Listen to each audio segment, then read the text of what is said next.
Next on 9 News, the wait continues for 2 Aurora police officers charged in the death of Elijah McClain. As the deliberations go through day 2, still no word from the jury on a verdict. We're tracking a powerful fall storm. More heavy snow for the high country, more rain and wind for the front range, and the first freeze watch of the season for Denver. How low will those numbers go? I'll have that forecast. And a school lesson ends up having real-life implications for one Littleton student. Then I was thinking, oh God, okay, what do we know? Okay, remember the plan, remember the plan. How her family escaped serious injury when their house caught fire. 9 News at 4 starts now. Well, likely you felt the difference. It is officially snow season in parts of Colorado. You see the guns firing away at Loveland ski area. That was today, adding more snow onto the flakes that fell there overnight. Loveland Pass did get at least a few inches, giving much of the mountains a winter look here in mid-October. So now a live look, and you can still see some flakes flying around, a good sign as we get closer and closer to the start of ski season, which felt like a long way away a while ago. Hey, didn't we just start fall? Yeah, Yes. just 80 the other day, but Kathy's with us now. It's happening, and it's going to happen fast. That's right. Are you ready? We're always ready. Always. You kind of have no choice, right, at this point. It's a powerful fall storm that we're tracking, you guys. It's over northern Colorado. And like spokes on a wheel, we're getting waves of clouds and waves of showers and snow and wind. And this will be ongoing tonight and then maybe for the first part of the day tomorrow. Lots of snow in the high country, but the other problem is the wind creating areas of blowing snow. Temperatures have come down well below average. We're in the mid-50s today. That's 10 degrees cooler than average, and the numbers will be similar to that again tomorrow. Counterclockwise swirl, you can kind of see just to the north of Denver, right along that Colorado-Wyoming line. We're seeing those waves come back into the mountains, and that's where we're seeing 4, 6, 8 inches of snow with another 8 inches of snow possible overnight tonight. On the plains, it's all rain, a little thunder, a little lightning, but wow, there's some good snow coming down in the mountains, and winter weather and travel advisories are posted. But it's interesting because tonight, Denver might actually see a little rain-snow mix, the first of the season.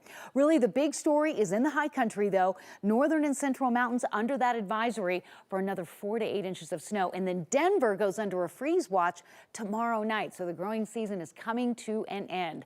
Wind, a big story for us this afternoon. High wind warnings continue in eastern Colorado, and that's something we'll be talking about tomorrow as well. Temperatures continue in the 50s into the early evening hours. And coming up, how much more mountain snow we're going to see. We'll talk about that. Is there really going to be a rain-snow mix in Denver? We'll talk about that. And it's going to get real cold tomorrow night when skies clear and the storm moves out. So a lot to talk about in weather in just a bit. All right, thanks, Kathy. We'll see you in just a few minutes. Of course, the snow that we saw in Loveland, the first real dose of snow this season for the Colorado mountain towns. Snow's coming a little bit earlier this year after last year's slow start. Meteorologist Corey Reppenhagen joins us from Winter Park this afternoon. What are you seeing up there, Corey? Hey, Jenny, looks like winter in Winter Park right now. It even kind of feels a little bit like winter. It's 30 degrees right now. Light snow has been falling all day long, but we're only up to about an inch of snow, so we're not talking about huge totals here, but it is one of those significant milestones, once again, that we check off as we head into the winter season. And this snow is a few days later than it is on average, but it's a lot faster than it was last season. It was winter driving mode for the first time this season on the I-70 mountain passes. Some higher areas of Colorado reporting 4 to 10 inches of snow since Wednesday evening. Not too much in the mountain towns between 9 and 10,000 feet, but this does mark the first measurable snow accumulation of the season in places like Winter Park, Dillon, and Vail. Here are some of the reports so far. Crested Butte leading the way with 6 inches already. Breck with 3, 2.6 inches in Steamboat. Those are all unofficial citizen measurements. The official numbers come from trained National Weather Service observers, but usually don't get published until the day after the storm. And for most of these mountain towns, it's just a little bit later than average, but it's a faster start than last season. Dillon, for instance, didn't get that first snow until October 24th last year. No official measurement yet, but it looks like there was at least a ½ inch on the ground Thursday. So the race is on to see which town gets the most snow this year. It's usually a 2-town race between Winter Park here and Steamboat Springs. But last year, Steamboat actually broke Winter Park's 3-year winning streak, coming through with 266 inches of snow last year. So guys, this year we'll watch that El Nino weather pattern, which kind of tends to favor the Southwest. Maybe some towns like Telluride or Silverton or Ouray might be able to sneak into the mix. I love hearing those snow competitions because you know the skiers and snowboarders, they're counting every inch they can get. Yeah, I'm counting it too. We're all counting it. We want the snow to pile up, so it's always the best time of year to see what's going to happen. Absolutely. Corey, drive home safely. Thank you.